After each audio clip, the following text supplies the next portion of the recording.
ओम ज्ञानतिमिरान्धस्य ज्ञानञ्जनशलाकया चक्षुर्मिलितं येन तस्मै श्रीगुरवे नमः। श्रीचैतन्यमनोभीष्टं स्थापितं येन भूतले स्वयं रूपः कदा मह्यं ददाति स्वपदान्तिकं।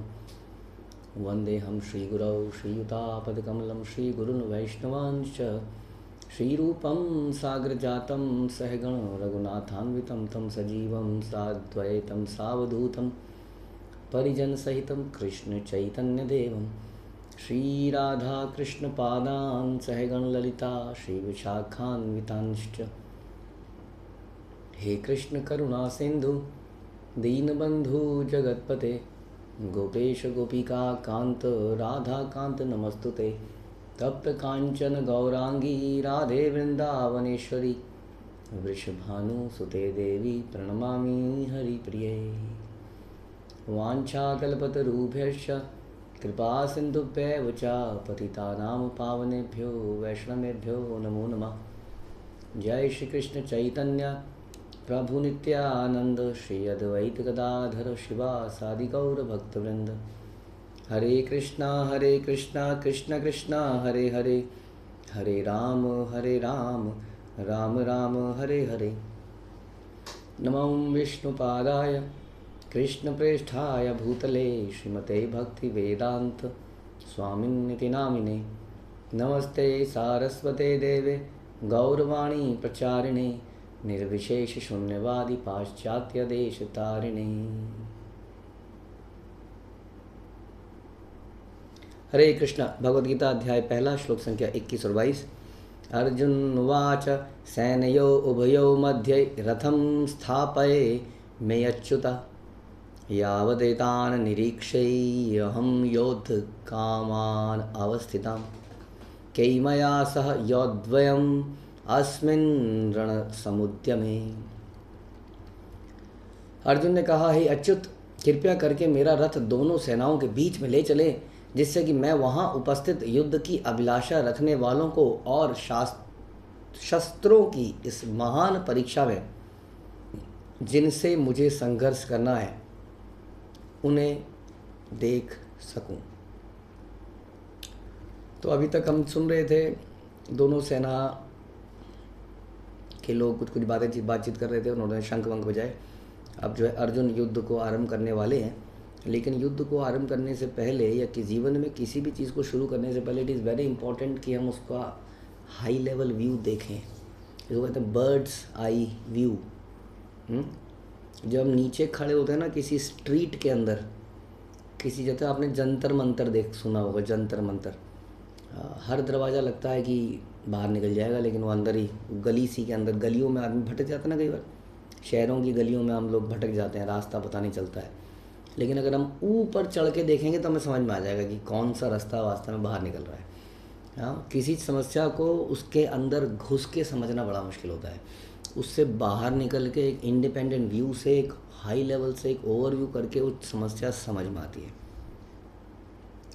जो कि अर्जुन यहाँ समझने का प्रयास कर रहे हैं। Before he starts the fight he wants to see, वो देखना चाहते हैं कि कौन कौन लोग हैं जो युद्ध की अभिलाषा से आए हैं। क्योंकि प्रभुपाद का दर है, और हम देखेंगे आगे के श्लोकों के अंदर कि अर्जुन को कोई इंटरेस्ट नहीं था युद्ध करने में।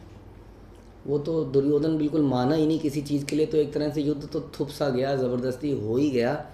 अर्जुन का मन तो नहीं था। अब क्वेश्चन ही आ रहा था अर्जुन के दिमाग में, कौन से ऐसे लोग हैं और क्या मूड है उनका, शक्ल कैसी है उनकी, मतलब देखें तो सही जरा, क्यों युद्ध चाहिए इनको, क्या युद्ध चाहिए, पर्पस क्या है, कौन व्यक्ति है, कहाँ पर खड़ा है, क्या पर्पस है ना। तो वो एक ऑब्जर्वेशन करना चाह रहे थे सिचुएशन का। उसी तरह से हमें भी ऑब्जर्वेशन करना चाहिए जीवन में कि मैं कहाँ से आया हूँ, मुझे जाना कहाँ है। High level view of the life किधर को जा रही है। वैसे तो हम बहुत बिजी हैं, हम सब जानते हैं, टाइम कहाँ है हमारे जीवन में, बट ये तो देखना ही चाहिए कि क्या मैं जीवन में सही डायरेक्शन में जा रहा हूँ, जो कि शायद उस गली में रह के, उस स्ट्रीट में रह के, उस रोड में रह के, चाहे अब even if you are driving very fast in a luxurious car हम उसको पता नहीं लगा सकते हैं कि हम सही जा रहे हैं कि नहीं जा रहे हैं। वो तो व्यक्ति जो ऊपर से देख रहा है वही बता सकता है कि हम सही जा रहे हैं कि नहीं जा रहे हैं, है ना। तो इसलिए जीवन में देखना चाहिए। मुझे बहुत अच्छी लाइन बताई एक व्यक्ति ने कि हम लोग इतिहास पढ़ते हैं और ज्योग्राफी पढ़ते हैं। ज्योग्राफी हमें ये बताती है कि हम कहाँ पर हैं और इतिहास हमें बताता है कि हम कहाँ से आए हैं। बड़ा इम्पोर्टेंट है। हाँ, और शास्त्र हमें बताते हैं कि हमें जाना कहाँ है। तो वास्तव में शास्त्र हमें इतिहास भी देते हैं, शास्त्र हमें ज्योग्राफी भी देते हैं, शास्त्र हमें फ्यूचर भी देते हैं, एस्ट्रोलॉजी। तो इस प्रकार से हम कहाँ से आए हैं। तो इतिहास वास्तव में क्या होना चाहिए। फिर लोगों ने इतिहास को बदलते बदलते बदलते बदलते इतिहास कुछ और ही बन गया। किसी एक बहुत ही महान लोगों की कहानी इतिहास बन गया। अरे पहला इतिहास तो ये है कि ये संसार कैसे बना, क्यों बना, ये पहला इतिहास होना चाहिए। भगवान ने इसको बनाया क्यों और ये बना कैसे, शास्त्र में मिलता है कैसे बना, क्यों बना। हम इस वक्त कहाँ हैं, 84 लाख में हम इस वक्त कहाँ हैं। भारत खंडे जम्बू द्वीपे यज्ञ करते हैं, बोलते हैं हम लोग। हमारी स्थिति इस वक्त 14 प्लैनेटरी सिस्टम में यहाँ पर है। हम इस वक्त इस योनि में हैं। हमारी कॉन्शियसनेस, हमारी चेतना इस वक्त यहाँ पर है। जब हम भक्ति करते हैं तो हमें ये दिखता है साफ साफ कि मेरी चेतना का लेवल ये है ना। तो दैट इज़ माई ज्योग्राफी। और उसके बाद जाना कहाँ है, हम जानते हैं भगवान के धाम में वापस जाना है। तो इस प्रकार से complete that is a knowledge. ये नॉलेज हमें स्टूडेंट्स को मिलनी चाहिए ताकि वो समझ पाएँ कि कहाँ से आए हैं, अभी कहाँ पर हैं और जाना कहाँ पर है। हाँ, ये नॉलेज ज़रूर देनी चाहिए हमारे पढ़ाई लिखाई में, और हर व्यक्ति को इस तरह से जीवन जीना चाहिए। इसलिए बार बार ये निरीक्षण करना ज़रूरी है, रुक जाना चाहिए बार बार, और एक बार फिर से birds eye view, high level view सोचना चाहिए। हर व्यक्ति को सोचना चाहिए सच में। आज से ही आप ये नियम बना लें अपने जीवन का, हम रुक जाएंगे, मैं क्यों कर रहा हूँ। सोचना चाहिए हर चीज़ को करने से पहले। अब बोलेंगे इतना टाइम गया। देखिए अर्जुन तो युद्ध लड़ रहे हैं, मैं कई बार बता चुका हूँ इस बारे में कि एक व्यक्ति जो युद्ध लड़ रहा हो उसके लिए बड़ा बहुत ही डिफरेंट युद्ध है आजकल के युद्ध से। युद्ध में अगर आपका पति, आपका भाई गया तो गया, क्योंकि सोचिए जब लाखों करोड़ों लोग एक साथ घमासान आमने सामने की लड़ाई लड़ेंगे तो कौन बचेगा उस लड़ाई में और कैसे बचेगा। मतलब कोई किसी को तीर मारेगा। अब हम लोग बचपन में क्रिकेट खेलते थे, अब हमारे पास इतने फैसिलिटीज़ नहीं थी किसी स्टेडियम में खेलें, तो कोई भी मैदान सा मिल जाता था, उस मैदान में क्रिकेट खेलते थे। लेकिन आप जानते हैं एक छोटे से मैदान में 10-10 लोग क्रिकेट खेल रहे हैं। मेरी वो पिच यहाँ है, इसकी पिच यहाँ है, इसकी पिच यहाँ है, उधर से किसी ने बॉल मारी, मैं इधर वाले बैट्समैन को देख रहा हूँ और इधर से आके मेरे सर पे लगी। हाँ, कोई कहाँ से मारेगा, कोई कहाँ से मारेगा, बेचारा क्या खेलेगा वो। अब ये तो क्रिकेट के मैदान में कुछ पिच की बात करिए। अब सोचिए जब करोड़ों लोग बाण मार रहे हैं तो मैं बाण मारूंगा किसी को तो जाके लगेगा ही वो। सोचिए, इट इज़ नॉट पॉसिबल। ज़रा सा अगर इमेजिन करेंगे तो हमें समझ में आएगा बहुत ही भयंकर स्थिति है। मतलब समझ लीजिए मैं गया, आज मैं मरने जा रहा हूँ, इसका मतलब ये हो गया कि आज मैं लिटरली मरने ही जा रहा हूँ। ऐसी स्थिति में कोई किसी के अंदर इतना पेशेंस हो सकता है कि ये बोल रहा है हे अच्युत, हाँ अब मेरा जरा रथ दे, मैं देखना चाहता हूँ कि कौन है ये लड़ने की इच्छा रख रहा है, कौन कर रहा है, जरा देखूँ तो सही। यही हम सब समझने का प्रयास करें कि जीवन में बहुत बिजी हम लोग, अर्जुन के जितने तो नहीं है, ऐसे धर्म संकट में भी नहीं है, ऐसे परेशानी में भी नहीं है, लेकिन फिर भी हमारे पास समय नहीं मिलता है कि हम स्टॉप करें और सोचें इस बात को। ज़रा सोचें तो सही कि मैं कौन, किसके लिए कर रहा हूँ, हाँ, और क्यों कर रहा हूँ जो इतना कर रहा हूँ।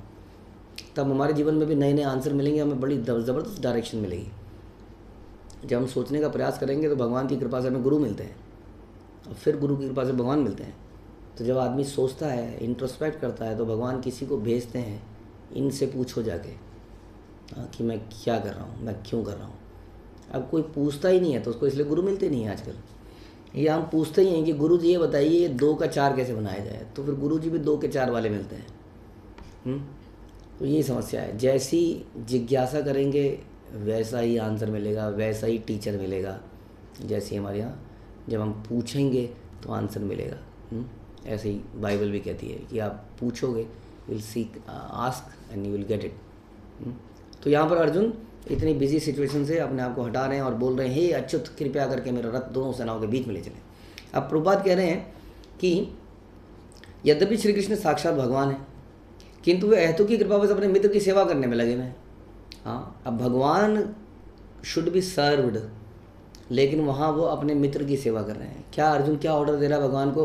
हे अच्युत कृपया करके मेरा रथ दोनों सेनाओं के बीच में ले चले। Hey driver please take right then left and then वहाँ पे रोक देना, पार्किंग लगा देना। कुछ कुछ ऐसा ही, लेकिन साथ में वो क्या कर रहे हैं? हे अच्युत।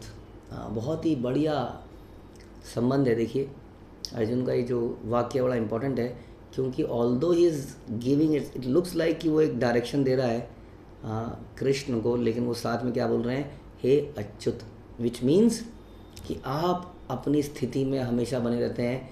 डोंट थिंक कि मेरे आपको आदेश देने से आप मेरे सर्वेंट बन गए। या कृष्ण बनने पर भगवान एक शरीर धारण कर चुके हैं, जैसे कई मायावादी बोलते हैं कि कृष्ण ने एक शरीर धारण किया। ओम शांति ओम। कृष्ण ने शरीर धारण किया, इसलिए वो भी शरीर के अंतर आ गए, इसलिए वो भी माया के अंडर में आ गए। People speak like that. यहाँ पर अर्जुन कृष्ण को अच्युत कह रहे हैं कि आप अपनी पोजीशन से कभी नहीं गिरते। एक जेलर जेल के अंदर आता है तो कैदी नहीं बन जाता, वो जेलर ही रहता है। वो जेल में आ रहा है कैदियों की स्थिति को देखने के लिए, जेल का परीक्षण करने के लिए। वो जेल में कैदी नहीं बन जाता। इसी तरह से जब भगवान इस संसार में आते हैं तो माया के अंडर में नहीं आ जाते, उनका जन्म मरण नहीं होता। संसार में धारणाएँ बना ली बिकॉज ऑफ जन्माष्टमी। लोगों को ऐसा लगता है कि भगवान पैदा होते हैं प्रसव क्रिया से, normal delivery. Not like that. शास्त्र पढ़ेंगे तो समझ में आएगा ना कि भगवान का जन्म कैसा है। इसलिए वो समझते नहीं कि कृष्ण इज ऑलवेज अच्युत, वो हमेशा इनफेलिबल, वो अपनी पोजीशन पे हमेशा बने रहते हैं कि भले ही यहाँ पर वो अर्जुन के सारथी बने हैं, पार्थ सारथी बने हैं, लेकिन इज ऑलवेज इनफेलिबल। इसलिए कह रहे हे अच्युत कृपया करके मेरा रथ ले चलिए। तो गिविंग द ऑर्डर, क्योंकि उन्होंने अपने भक्त की इस सेवा का बीड़ा लिया है। प्रभुपाद कहते हैं कि भगवान को बड़ा आनंद आता है। वैसे तो भगवान अपने भक्त को आदेश देते हैं और देना चाहिए, लेकिन भगवान को जब इस प्रकार आदेश मिलता है तो भगवान को बड़ा अच्छा लगता है। इसके चक्कर में लोगों ने ज़बरदस्ती भी हक बनाने लगे हैं। लोग कई बार लोगों का प्यार करने का तरीका बड़ा निराला होता है, वो हक को हक मानते हैं। ज़बरदस्ती मैं तुमसे बहुत प्यार करती हूँ, मुझे तुम्हें एक नई जीन्स और एक टॉप देना पड़ेगा। अरे कितना अच्छा लगा तुमने मुझसे मांगा। इस तरह के प्यार मोहब्बत की बातें नहीं कर रहे हैं, क्योंकि इसमें डेप्थ नहीं है। एक भक्त बनना और एक नॉर्मल लवर बनने में बहुत अंतर है। एक भक्त अपना जीवन का सर्वस्व भगवान को त्याग देता है, न्यौछावर कर देता है, बिना किसी अपनी पर्सनल बेनिफिट के इच्छा के वो अपना सब कुछ भगवान को दे देता है। और ऐसा भक्त कई बार भगवान से डिमांड करता है। क्या डिमांड करता है? वो उसकी डिमांड भी भगवान की सेवा के लिए होती है। उसकी डिमांड पर मैं भगवान तुझे आना पड़ेगा, तुझे आना पड़ेगा। घंटियाँ हिल रही हैं, मंदिर पूरा हिल रहा है, ऐसा लगता है भूकंप आ गया। पिक्चर में दिखाते हैं घंटी बजाते बजाते उसने खून निकाल लिया है, तुझे आना पड़ेगा। तो मतलब ऐसा क्या है? ऐसे तो फिर कईयों ने गले भी काटे अपने कि तुझे आना पड़ेगा। ऐसे में फिर आते हैं बाकी देवता आ जाते हैं। भगवान को ऐसे मजबूर नहीं कर सकते आने के लिए। ही कैनॉट बी घोर तपस्या से, शास्त्रों के अनलिमिटेड ज्ञान से, यज्ञों के करने से, बहुत सारी यात्राएं करने से, भूखा रहने से, ज्ञान से, तप से, इन चीज़ों से भगवान को मजबूर नहीं किया जा सकता है। अगेन क्योंकि वो अपनी पोजीशन पे बने रहते हैं, इनफेलिबल है, उनको प्रेम से जीता जा सकता है। इसलिए जब ऐसा व्यक्ति भगवान को पुकारता है तब भगवान को बड़ा आनंद आता है कि मुझे ऑर्डर दिया गया। Then Krishna is very pleased by those devotees. लेकिन हम आउट ऑफ लव का दिखावा करने के लिए, ये भी एक दिखावा है ना, हक ऐसा लगता है लोगों को, हक जताएंगे तो लव पे अच्छा होगा, लेकिन उस स्थिति को पहले जीतना पड़ता है, अर्जित करना पड़ता है। अर्जुन उस स्थिति में है, पूरी गीता पढ़ के यही समझ में आता है। हाँ, तो वो जब भगवान को ऐसा बोलते हैं, प्रभुपाद कह रहे हैं भगवान को बड़ा आनंद आता है, लेकिन इसको करने से वो अपनी पोजीशन से कभी गिरते नहीं हैं, वो स्टिल स्वामी बने रहते हैं, इसलिए उन्हें अच्युत कह के बोला जा रहा है। He is still the swami and Arjun is the servant. But यहाँ पर प्रेममय रिलेशन में Krishna becomes the servant and he likes to do that. तो इसलिए बहुत अच्छा श्लोक था। भगवान कैसे अपने भक्त के भक्तवत्सल हैं और साथ में किस प्रकार हमें जीवन में रुकना चाहिए, हाई लेवल व्यू लेना चाहिए सिचुएशन का, और उसके बाद ही आगे बढ़ना चाहिए, जैसे कि अर्जुन यहाँ पर कर रहे हैं। हरे कृष्णा। श्रील प्रभुपाद की जय, भगवद गीता की जय।